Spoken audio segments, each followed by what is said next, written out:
I'm Lauren Stewart, an associate professor in the School of Civil and Environmental Engineering here at Georgia Tech, and it's my pleasure to welcome all of you virtually to the Fall 2020 Kenneth Hyatt Distinguished Alumni Leadership Lecture.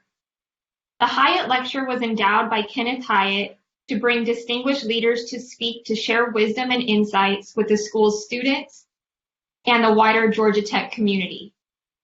This semester, our distinguished lecturer is Stacie Sire, Director of Structures Engineering at Boeing Commercial Airplanes, and it is my great honor to introduce her and welcome her back to speak at the now #1 civil engineering program in the country. Stacie was born and raised in New Orleans and then moved to Atlanta, where she received a bachelor's degree in engineering with a concentration in structural engineering from Georgia Tech in 1996.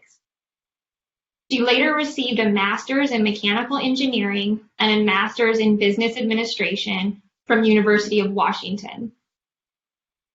She also received a certificate from University of Washington for aerospace industry manufacturing seminar and one from Harvard Business School for completion of the advanced management program. Stacie started her Boeing career in 1997 as a design engineer for the 777 fuselage structure. She spent time as a stress analyst in interiors supporting all Boeing commercial airplane models. From there, Stacie led early 787 wing and gear full-scale test efforts. She was a first-level manager in loads and dynamics, managing 787 internal loads, aeroelastic finite element modeling, and an analytical tools team. Then, as director and chief engineer, she led the 767-777 airframe, the 787 airframe, and BCA propulsion structures, systems, and production engineering. She was also director of the BCA Airplane Configuration and Systems Engineering Organization and the skill leader for Systems Engineering Multi-Skill, which consists of close to 2,000 enrolled employees. Currently, she is the Director of Structures Engineering for Boeing Commercial Airplanes. She's responsible for ensuring structural integrity, functional excellence, and developing and providing technical talent of approximately 3,000 engineers to all Boeing Commercial Airplanes programs. Stacie has been actively involved in Georgia Tech service throughout her career. She's currently on the Georgia Tech College of Engineering External Advisory Board and the Boeing Executive Focal for Georgia Tech. She's also emeritus member of the School of Civil and Environmental Engineering's External Advisory Board and completed her 6-year term in 2019. At the end of her lecture, Stacie will be answering questions. Throughout the lecture, I encourage students and the rest of the audience to use the question and answer button to both ask and like questions. You can find the question and answer button on the right side of the screen, and it's the Q&A icon at the very bottom. And now we will transition the screen to the presentation of our Fall 2020 Kenneth Hyatt Distinguished Alumni Leadership Lecturer, Stacie Sire. Thank you so much for that introduction. I am so excited to be here today and grateful to have been asked to speak to you. Just very honored as well. And so what I was planning to share today was how to soar in your career and change the world. So I plan to walk you through a little bit about my journey and lessons I've learned. But the thing I know is that engineers change the world. And one of the most important characteristics of being successful and therefore being able to change the world is something that I'll share towards the end of the presentation. But I know that you already possess it because Georgia Tech seeks it out in their admissions process. This is a characteristic that they're looking for, and then if you graduate from Georgia Tech successfully, then I know you possess it. Therefore, I know that you will be successful and soar in your career, and you will be able to change the world. Engineers make the world a better place every day, and you are the future leaders. And so I am so excited what you're going to do in your career, how you're going to change the world, and for everybody that will be different. But I figured you already possess the main ingredient. So this is more some tactics and some things I've learned along my career journey, and I figure I'll just share them with you and see if they might be helpful in your journey as well. So this is my career adventure through pictures, starting in the bottom left, born and raised in New Orleans. Went to Georgia Tech for my undergrad degree in civil engineering with a concentration in structural engineering. Started at Boeing right out of Georgia Tech and in commercial airplanes, and I've been at Boeing in the commercial airplanes division since I started. And it's been 23 years so far, and really love my career. I'll share little bits and pieces of it along the way, and some stories and lessons learned, but spent a good bit of time as an engineer, worked my way up to a lead engineer, then went into management, was a first level manager for a period of time, then a senior manager, became a chief engineer and executive a number of years ago, and about 2 years ago, got promoted to a senior director position, which I'm currently in, leading structures engineering for Boeing Commercial. And we'll go through a little bit of this in a little more detail. So, early on, I would say when I was in high school, and even before that, so I didn't know what an engineer was before high school. And my parents didn't really know, and they didn't have friends that were engineers. So I knew that I loved math. I loved science. I really enjoyed problem solving. And I really liked fixing things that were broken, which involved a lot of problem solving. And so, and my parents knew that, but nobody had really connected the dots to tell me that maybe I'd be interested in a career in engineering until I met a very important role model. It was a boyfriend that I had in high school. His dad was a civil engineer. He had a civil engineering PhD, not from Georgia Tech, but and he worked at Shell and had started his career as an engineer, designing offshore drilling structures, and then I think worked his way up into management and stuff. But it was through conversations with him about his work that I realized that engineering really was something that I was very passionate about. And he really helped inspire me and answer all my questions and just be very supportive of me, deciding to focus on engineering and getting a degree in engineering. And so I owe a lot to him. His name's Al. And I do still, the other thing I would say about role models, not only are they so important, and I really encourage you to be a role model as well, but thank your role models. Throughout my career, knowing how valuable his contributions were, I've always tried to thank him and give him credit, for inspiring me to go into engineering. So, and now, I'm trying to pay it forward by inspiring my younger nephew, who definitely has the characteristics of an engineer and seems to be very interested in engineering. And so I really encourage you to inspire those around you that have the interest and the characteristics to really encourage them. Mentors also so important. And a lot of times I get new employees that say, well, I can't mentor. I'm brand new to the company. And I think everybody actually has the ability to mentor others, even if it's a peer mentor relationship. But for new employees, actually, they come in with the latest research, that schools are doing, new tools, on the cutting edge of learning. So, there's a lot there to share. And so don't sell yourself short. In addition to being mentored, I highly encourage you to start mentoring very early.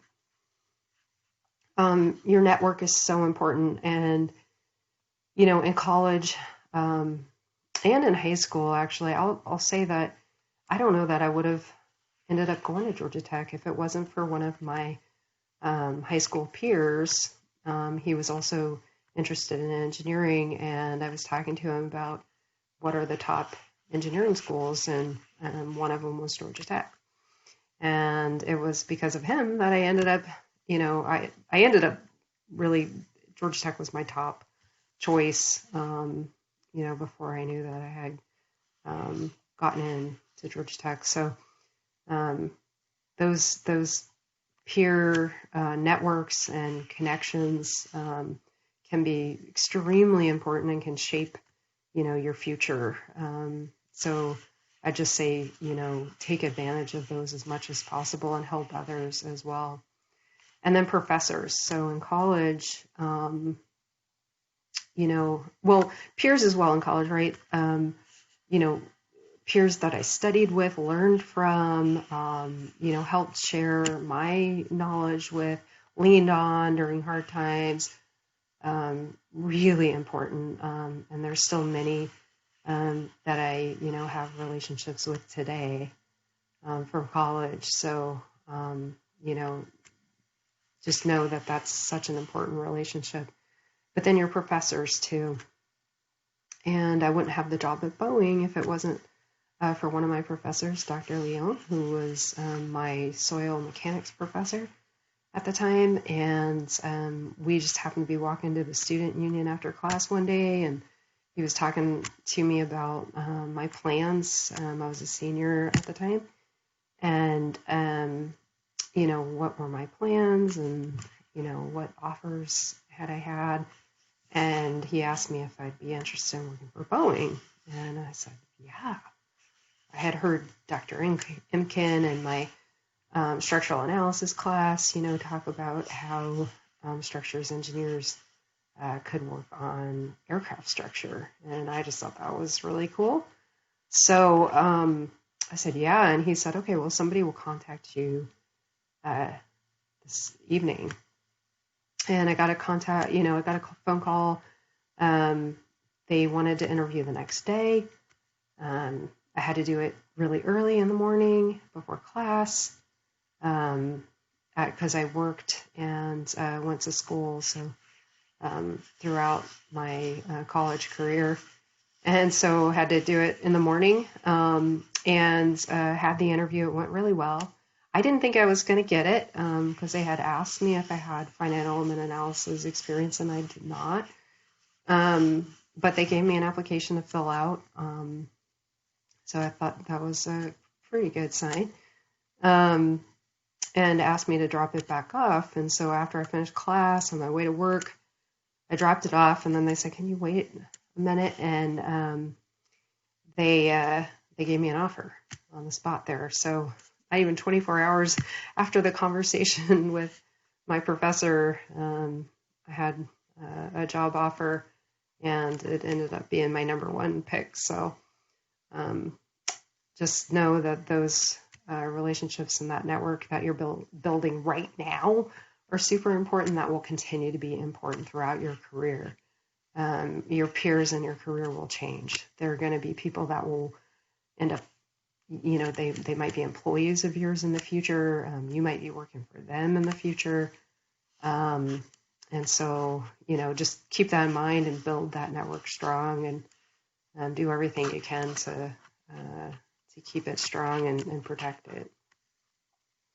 And then people often ask me, what's something you look for when you're interviewing people, or what's, the most important thing you look for when you're interviewing people. And for me, actually, one of the big differentiators when I'm interviewing somebody is their passion and enthusiasm for the job they're applying for. And if I don't feel that they're that enthusiastic about the job, I'm much less likely to hire them. And given that, there's a lot of competitive people applying that have tons of credentials, that can be a key differentiator. So something to think about when you're interviewing. And when you get to the point where you're interviewing people, something to think about. So some other learning. So graduated from Georgia Tech and then went on to Boeing. And when I first hired in, actually, the job I was supposed to have, the project got canceled. And so when I went to orientation, they didn't know where I was going to work. And it wasn't until the end of the day that they told me where I was going to work. And originally I thought I was going to have a structures engineering job. Well, it ended up that it wasn't a structures engineering role. And I was pretty upset because I had made the decision to come to Boeing based on that. I was so, like I said, my role model, was a structural engineer. I knew I wanted to be a structural engineer. And so I had a conversation with my manager at the time. I had only been there like a week. And he's looking at me like I'm crazy. I'm like, this is not the right fit for me. I want a job in structures engineering. I had talked to people. I was really interested in that. And he's like, oh, you'll be fine. He told me all the reasons I should love the job that, I was in. But I knew it wasn't a good fit, and it wasn't my dream. And so, I talked to him a couple more times and could tell he wasn't going to help me. So I got resourceful, and I only knew like a few other names at the company at the time. I didn't know anybody in Seattle. I hadn't come for a plant visit, so I just happened to have a couple names on me, and I called them.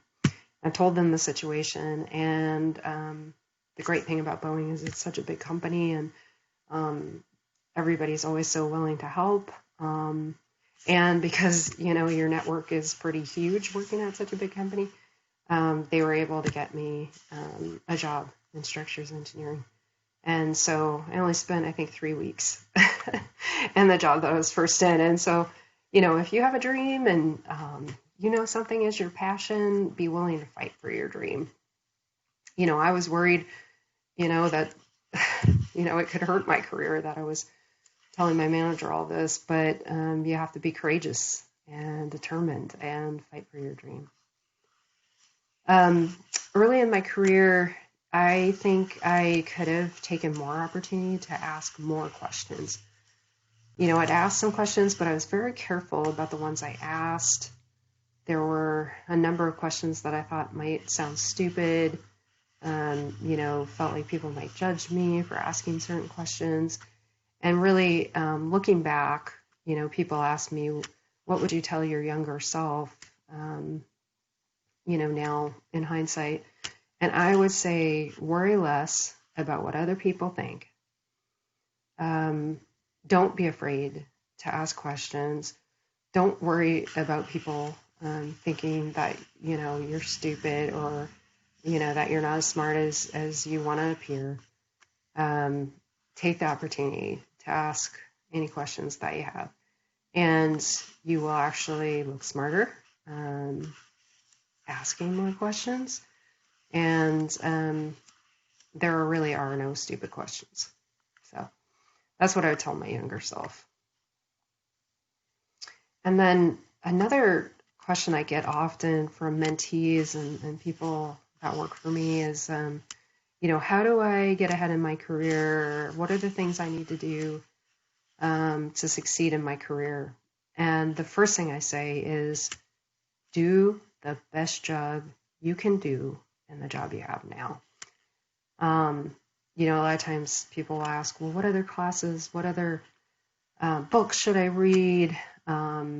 What's sort of the formula? And there really isn't a formula.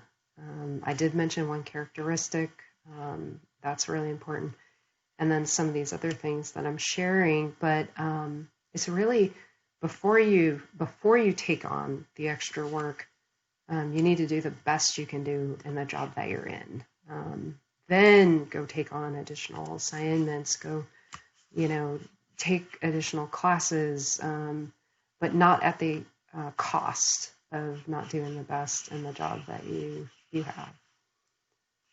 And then, I am really jealous of people that are in school today because another really, I think, important thing is hands-on experience and learning. Early in my career, they offered some classes where we got to go rivet, metal and put hylocks in and build composite parts and stuff. And now, on Georgia Tech's campus and many of the other universities, there's all these amazing maker spaces, and leverage that, take advantage of that. Doing things through hands-on experiences, you will learn it so fast, and then you never forget it. It's not like reading it in a textbook. So, in both school and in your career, whenever you have those hands-on experience opportunities, take advantage of them. So, one thing I want to share is, as engineers, we know, we learn from failures, right? I mean, we do tests that we know aren't always going to pass, but we know that if those tests fail, we're going to take those learnings, to make a design better, etc. And so it's the same in life and your career too.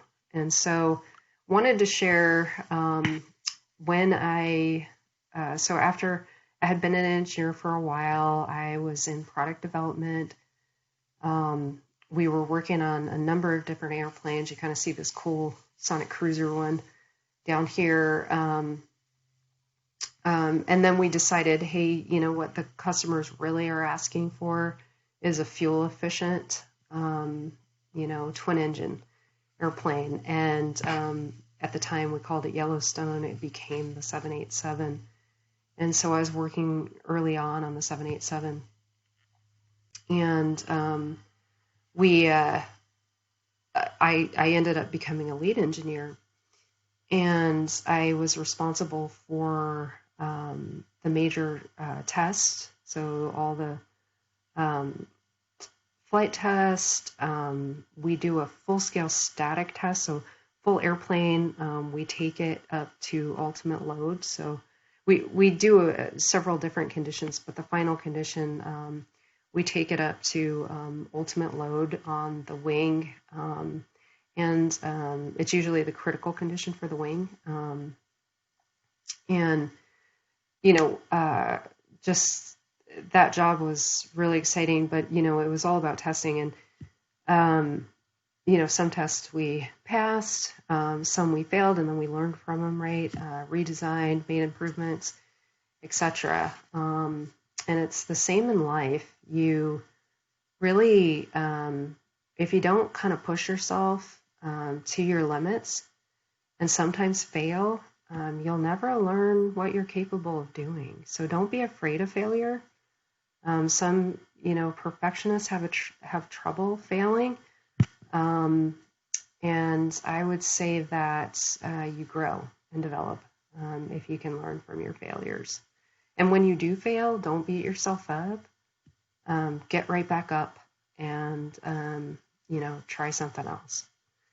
But so on 787, we did a full-scale static test. We do a full-scale fatigue test as well. The fatigue test simulates multiple lifetimes of an airplane. whereas the static test is taking it, to a condition that we'll never see in its life.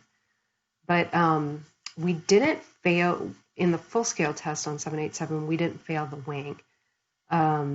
There's some technical and business reasons for that, but on aluminum airplanes, especially new ones, we do take the wing to failure.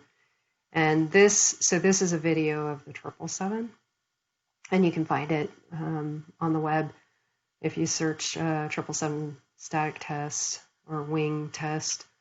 But I wanted to show you just because it's really exciting, some of the stuff that we get to do. So our goal is to get 50% of limit load.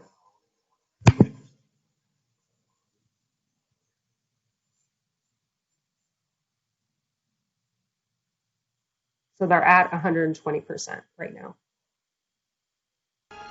As the tension in the wing increased, the crowd of observers, including many of the people who had lived with the plane for more than 4 years, fell quiet. Condition 15 and 75 seconds, starting the ramp now. We have attention, we're now loading to 130% of design limit load. The ramp rate is again 75 seconds. Although he was no longer the leader of the team, Alan Mullally was also there to watch.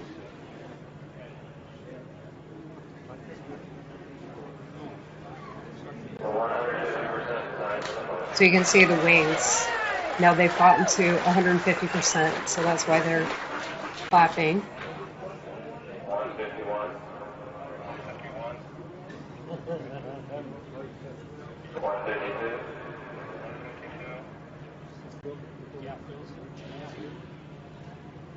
153. 154.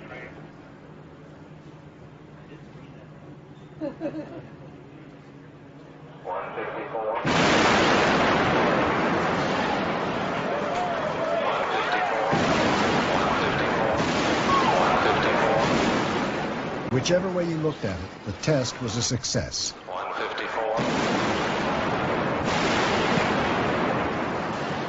154.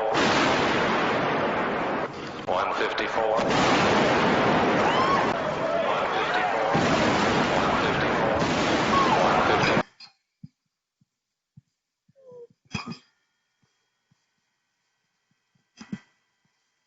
So in that video, it went beyond the 150%, which was the requirement.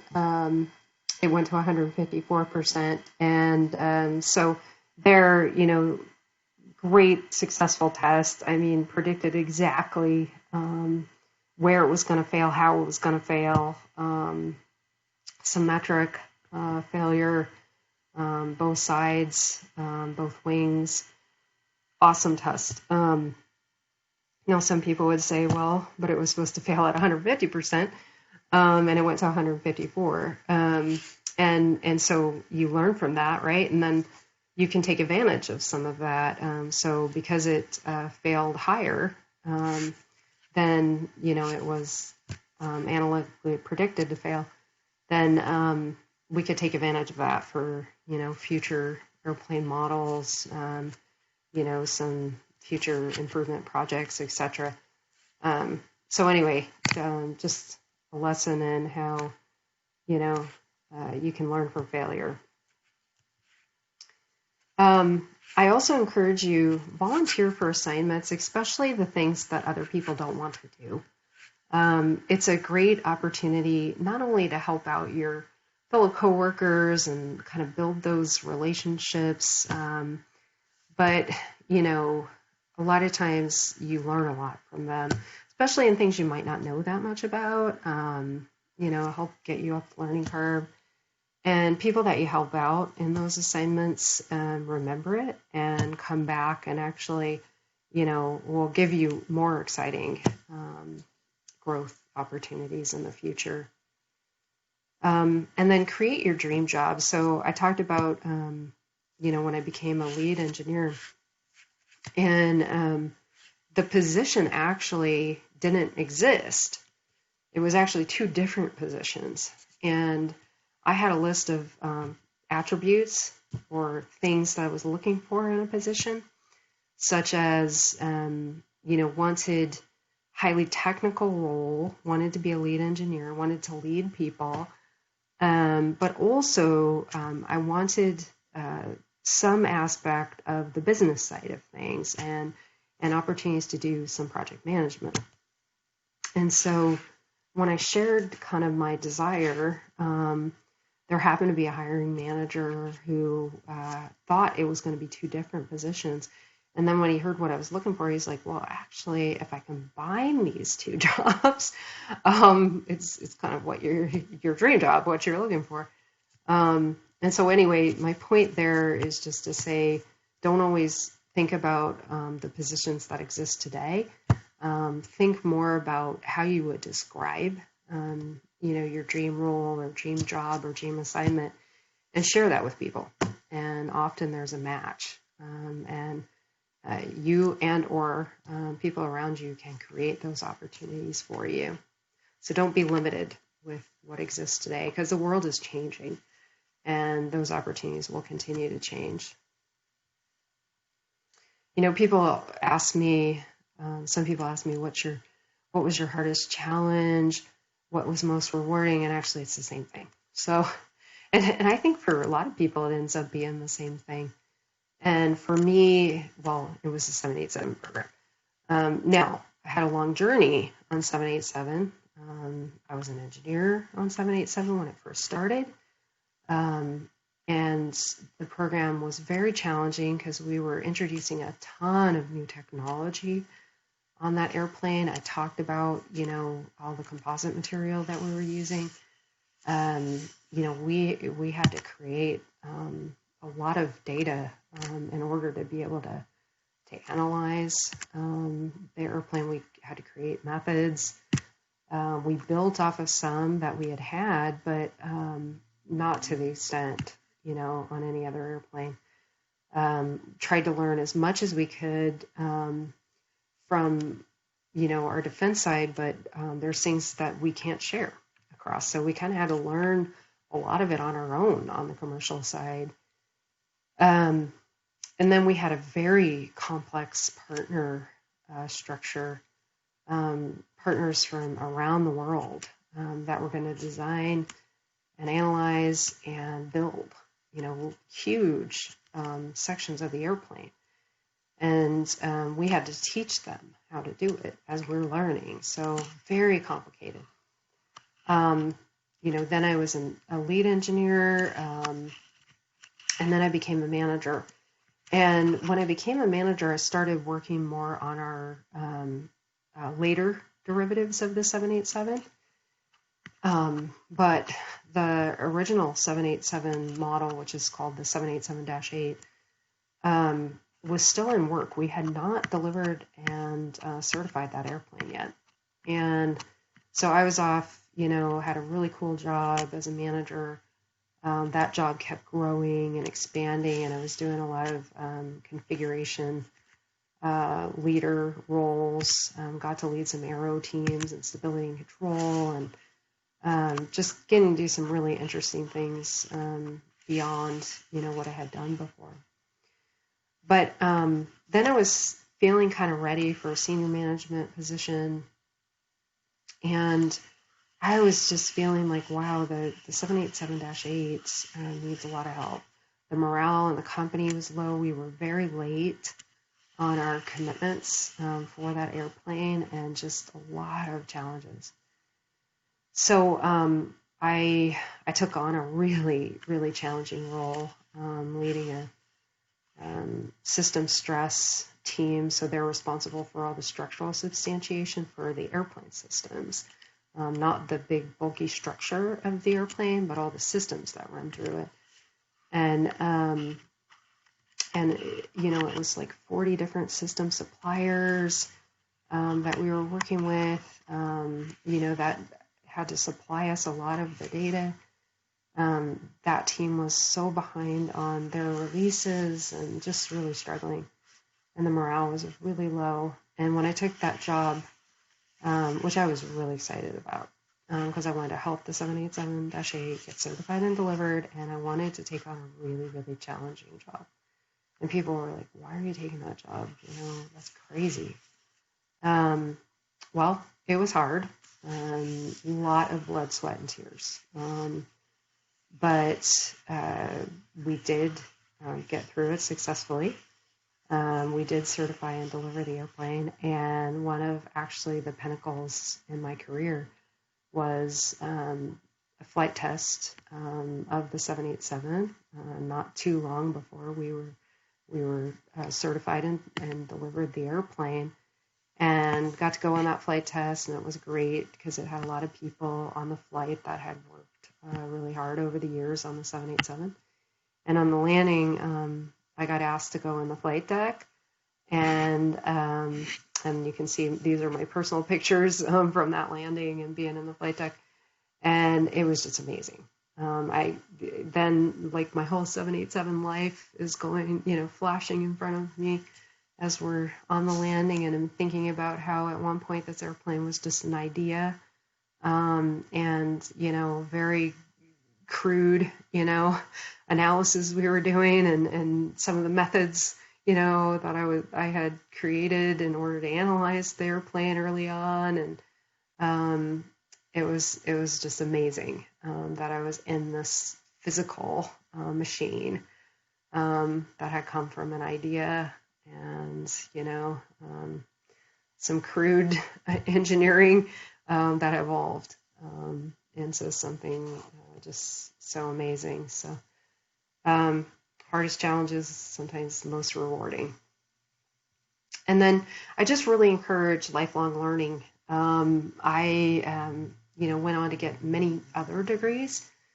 I got a master's in mechanical engineering, and then ended up getting an MBA from UW while I was working, and then took advantage of different Boeing leadership classes, some certification programs, did one at University of Washington, also got to go spend some time at Harvard on campus for a couple months, doing like an accelerated executive MBA. And so you need to keep, current on what's going on, either technically, if you're in leadership, and it also helps grow your network, your current understanding, and you can bounce ideas off of different people. I've been at the same company for a long time, and so, when I was at Harvard, only about 19% of the people there were from North America, so it was very internationally diverse, and just getting to bounce ideas off of people and hear about different companies, different countries, just really opens up your mind and gives you a bunch of different perspectives. And then I've always worked and gone to school. I mean, I started working in high school when I was in, and so worked at the same time I was going to school all through college. I 100% supported myself through school and life through college. And then, when I got these other degrees at working at Boeing, I did it while I was working. And for me, that worked really well. I encourage people to do that, but I know maybe it's not true for everybody, but I always thought that synergy of working and going to school at the same time has been really, really valuable. You can learn faster in academia applying it, and then vice versa. You can take classes that help you learn quicker in your job in areas where you might not have as much expertise. And then I just really encourage you to stay humble, because I think when you're humble, you're more curious. When people and you want to be confident, but not arrogant. And I think when people get arrogant, they get less curious and they don't learn and grow, and that can really set themselves up and the company they work at for set them up for problems in the future. And then some other things. So, once I became an executive, I started to listen and trust my gut more. I think earlier in my career, that was a little harder for me. And first you have to listen to it, and I don't know, for you, but for me, when I was a kid, like your conscience and your gut were loud. Like, if you weren't sure, like if something was right or wrong, I mean, your conscience, your gut would like scream it, no, that's wrong. I think as we get older, that voice gets a little quieter, and I think we have to be real careful and listen closely to what it's saying, and then trust it. Even if you might not have experience in a certain area, there's a lot of experiences you've had in your life that might help you, make decisions in different areas. And if you don't, kind of trust it, then, you're not leveraging everything that you have and all that you've learned throughout your life. So really encourage you to do that. And then the importance of diversity, in terms, not only is diversity so important for productivity and companies to really perform better, it's also important just from a human standpoint for us, to learn more about ourselves and the people around us. And you learn more about yourself by learning more about other people. And this is diversity. It could be gender, it could be race, socioeconomic differences. It can also be backgrounds, different fields of career, people with different degrees, etc. Diversity of thought. But I think, it's really important. And I think it's also important that we personally don't assimilate too much, and we keep our uniqueness, and willing to share that uniqueness. I think early in my career, sometimes I tried to assimilate a little too much, and that's a disservice, because I think we need to share those things that are diverse about ourselves, be proud of them, and help others understand. And then I'll mention systems thinking. I got to work in a number of different areas, especially as an executive. I ended up getting to work in propulsion. I led an airplane level engineering integration team. I mentioned I've gotten to lead teams of, aero and stability and control. I've led large teams of our production engineers, so manufacturing engineers, tooling engineers, equipment engineers. And, as I've learned more and more, about our airplanes and the business, you learn so much more about the ways to think, a system of systems. And so I encourage you, if you get those opportunities to kind of do rotational assignments, any kind of opportunities to learn more about systems engineering and systems thinking, I think can be very helpful in your career.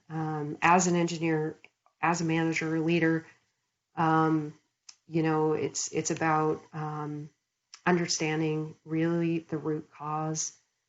A lot of times as engineers, we're problem solvers, but if we don't get all the way to the root cause, if we don't ask the 5 whys, we might fix something that's not the true root cause, and that's just rework and not as productive. So really encourage you, if you don't know anything about systems engineering or systems thinking, look into that. There's some good certification courses on that, and some other stuff out on the internet that can be valuable there. So that, in a nutshell, is some of the things I wanted to pass on about learnings I've had from my career. It's been a great journey, and I'm just continuing to live the dream that I, came up with when I was 16 years old. So it's been a pleasure. So, I mentioned engineers change the world, and you will soar in your career, and you will change the world.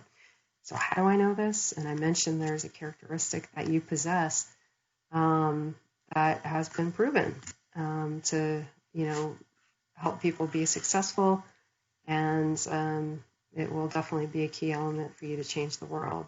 And that characteristic is grit. We haven't talked about it, but if you look at this, some of the different definitions and ideas about what grit is, I think you'll start to make some connections in the stories that I shared throughout my career.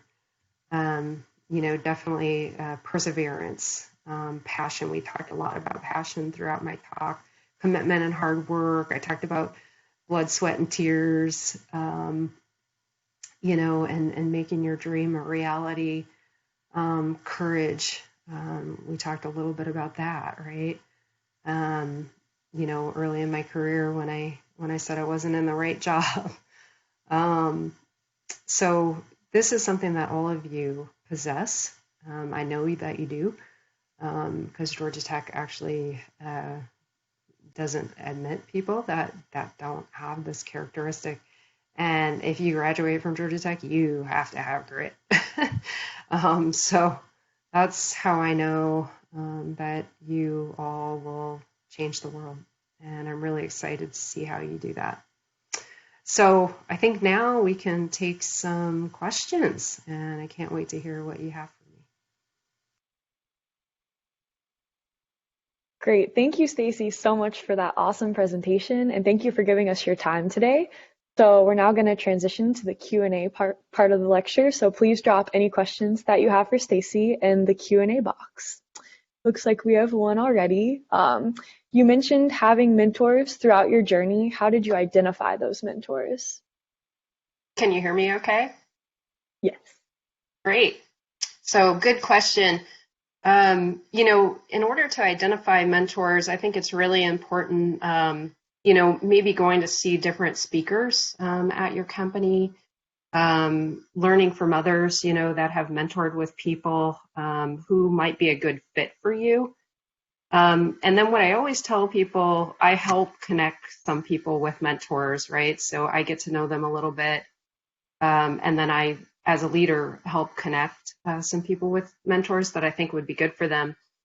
But I always say that, set up that initial discussion with people that you think might be a good mentor. And, it's not a commitment at that point, but have, a deep discussion about what you're interested in, how you want to grow and develop, hear their recommendations, suggestions, and see if it's a good fit. I mean, just even a personal good fit. Do you have a good rapport with the person? Are they really listening and helping you? And do they seem like they're going to invest a lot in you? And if not, then thank them for the informational interview, and you might not connect with them again. But if you have a really good connection with somebody, and you feel like this would be a great ongoing mentoring relationship, then ask them if they're willing to do something on a more regular basis. But, start off by, just going to listen to people speak, reading bios, if you, look at things that are available on social media about people, to see if there's traits or things in their background or experiences that would be a good mentor. And then be courageous to reach out and ask if they're willing to mentor you. That was great. Thanks. Next question is, can you talk about the unique aspects of being a woman engineer and manager in a technical company? Yeah, definitely. When I started at the company, I would say that it was primarily a white male culture. And I kind of talked about in the talk how I assimilated a lot. And And so, I think I actually I wasn't always genuine to my personality and to myself, actually, because I think I was just trying to fit in. And so, where maybe I would be a little more bubbly or a little more, I don't know, womanly featured. I don't know. Sometimes I'd tailor that down and just be very bland and, try to just not stand out. I wouldn't try to dress very feminine. I'd try to dress more unisex. And actually, like I said, I mean, maybe in the beginning that helped me feel a little more comfortable so I didn't stand out, but I think I did a disservice to myself in not really being genuine to who I was. Now, over time, the demographics have changed. But actually, what's interesting is when I started the company, I thought the demographics actually would be more drastically changed. I thought we would be 50% women at this time. And so that actually has inspired me to do more to try to change the demographic at Boeing, because we're not at 50% right now in engineering. And we've made some great strides in getting more female leaders, but I think there's still some work we need to do on the technical side and our technical leadership side. And so it's promoting more women into those positions to be role models for others and being an advocate and helping women that join the company to feel like there's a space. And so actually, we've had several initiatives that have started, but there's one in my structures engineering organization called Women in Structures Engineering. And there's a lot of men that are involved in this, but it is for the advocacy of women, especially in the technical positions and ranks. And setting them up with mentors, setting them up with role models, and then helping them develop, giving them opportunities in their career to develop as well. That was great, thanks. Next question is, how did you decide which additional degrees to pursue during your career? Yeah, and that was actually, I went through a lot of thought about that. I mentioned my role model. He had a PhD. So originally when I started, I thought, well, maybe I'll get a PhD. The first decision was I definitely knew I wanted to get a master's in engineering. And I actually started working on a master's in civil engineering at University of Washington.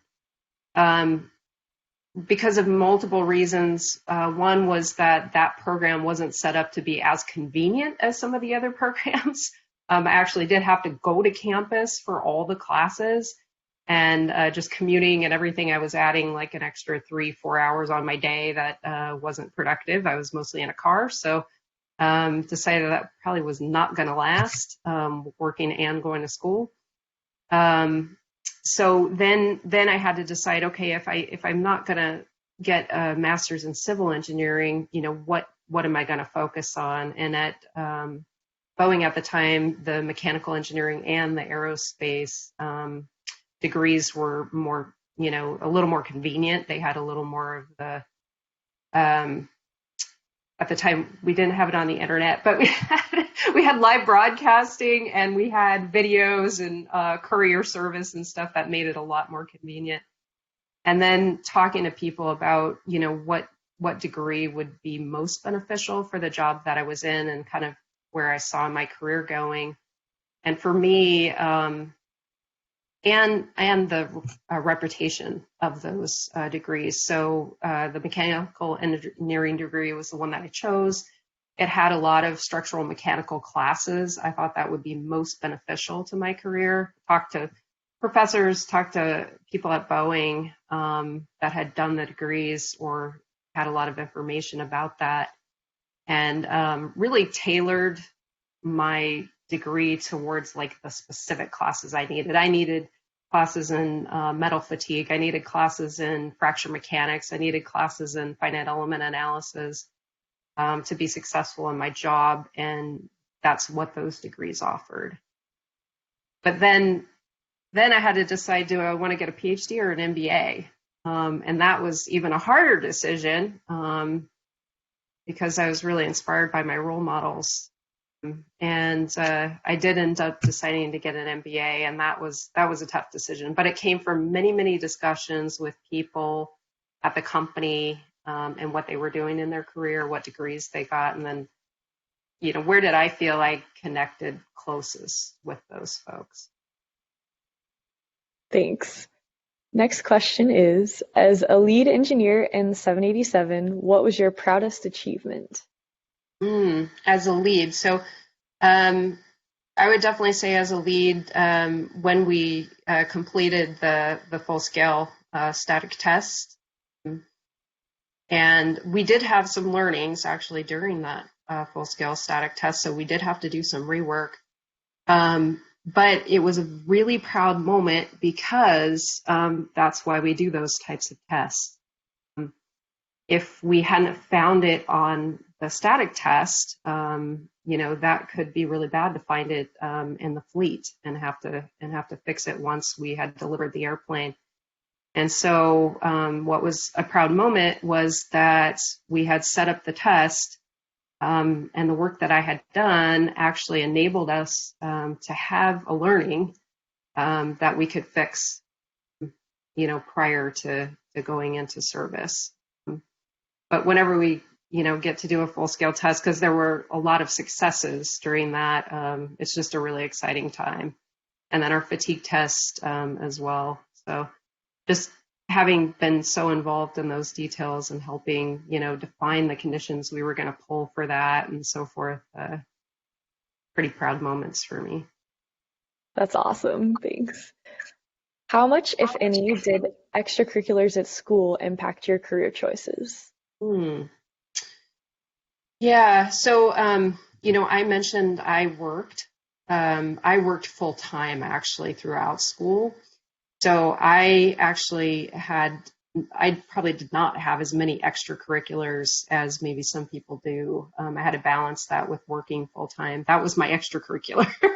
But I did try to take advantage of some. Like I said, for me though, working was so important.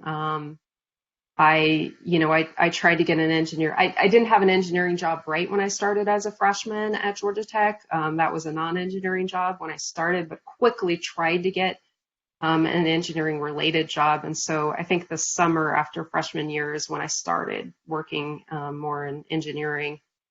And for me, that was a big, valuable extracurricular, because then I was already building skills of what it would be to work eventually in my career, building a network, as well as then learning, what was important working as an engineer and what classes I might, want to kind of tailor my degree around. The other extracurricular, like I said, which was kind of minimal for me, I would say in order to choose, it's really around your passions. What are you passionate about? What do you think is going to help you connect with people at school and or if you're working, at work, etc. It really gets down to what are you passionate about? And I would tailor your extracurriculars to that. Awesome. We have a question from Matthew. As a current CE student focused in structures with an interest in aerospace, what advice would you give on next steps to following a similar career? Yeah, you might, for some of your electives, you might think about different classes that could be valuable if you have that flexibility in your curriculum. Classes that maybe are like either a joint class between civil and aero, or, if you want to take some aero classes to get a flavor of that. Like I mentioned, what I found my deficit was for classes in metal fatigue, fracture mechanics. If there's like a finite element analysis class available, those might be some areas that you might want to go, take a class and see if you are interested in that and if that jazzes you. Anything around aeroelasticity, that's a good combination of kind of the aero side as well as the structure side. So that might be some good areas to go take some classes in to see if that's where your passion lies. And I think we have time for one more question. How do you balance personal life with taking on more challenging and time-consuming projects at work? That is an ongoing challenge. I'm going to be real honest. I don't know that I'm the best at work-life balance. I'm just going to be honest with myself. And you could probably ask my husband and he would agree with that. But I try. And for me, I guess, the way I think about it is I can't be successful in my career and work if I'm not taking care of myself. And so, I try to make sure I get good sleep, eat good, and work out. Those are kind of my foundational core things that I try to always pay attention to, especially during stressful times. It's even more important. That's one thing that I do to balance. And then, taking meaningful time with loved ones, I think is really important. I think, I can get to the point where I start to get very distracted with work. And sometimes I know even when I'm having a conversation with my husband or my stepdaughters, I'm thinking about work and it's like, no, be in the moment. Work, I'll get to that, but be in the moment and make sure, I'm really listening and connecting. I think today, we get bombarded with so many things. We're key multitaskers, but really multitasking, it's really hard to be good at multitasking. And so, I've been trying to do a little more mindfulness practice of just being in the present moment. I'm trying to think less about the past and the future, but spending more time in the present. And I think that helps with my relationships and kind of my outside of work as well as inside of work, keeping me balanced. But there's probably people that are better at giving you advice on that. Thank you. One more question. I've heard that when engineers start their career, it's 90% technical and 10% human engineering. And as you move up in the world, it eventually switches to 10% technical and 90% human. How have you been able to move up the corporate ladder while keeping a focus on the technical side? Yeah, in that, at Boeing, I could have gone many different ways. But I was very determined to actually stay in a fairly technical role.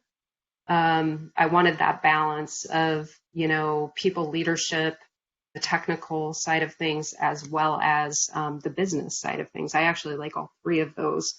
And but there are career paths where you can stay more technical. And actually at Boeing and probably lots of other companies, there's technical leadership routes. And at Boeing, we've continued to increase the level of those leaders. So now we have up to, like a VP level role where you're purely technical. You don't have people reporting to you. You're not responsible for running the business. You are purely technical. Now, my role is a little more of the management side of things. But it's interesting, you said 10% human engineering, and I'd actually disagree with that. I think very early in your career, actually, the human engineering portion of it and the working together and the, building relationships is actually really important in the beginning. And obviously the technical, of course, but don't ignore that other piece early in your career because it can help you if you're on the technical path or the management path. I mentioned the network, and that just helps you build your network and helps you develop as a person as well. Thanks. That looks like that's all the questions we have, unless anyone wants to drop one really quick. we can wait a second for that. But if not, thank you so much. It was a great Q&A session.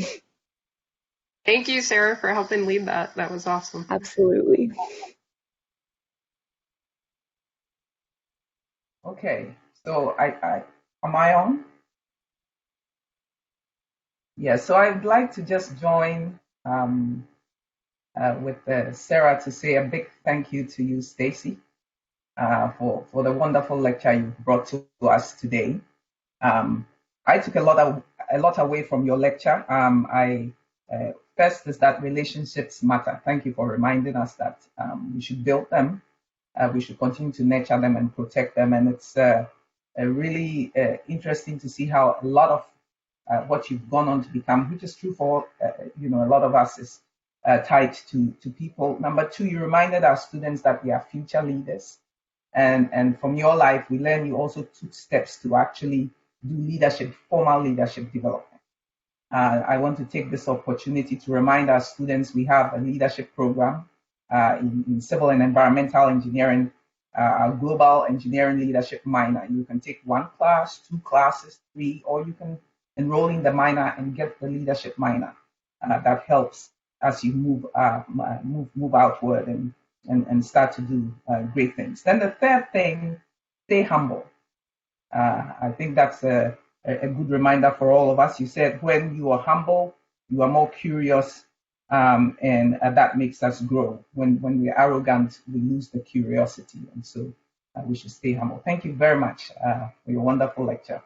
So I have 2 announcements before we wrap up, and on the theme of leadership, entrepreneurship, and innovation, our school is launching the Higginbotham Entrepreneurial Impact Prize this year. Okay, this is a competition that is open to all civil and environmental engineering undergraduate and graduate students with a good entrepreneurial idea to improve the human condition.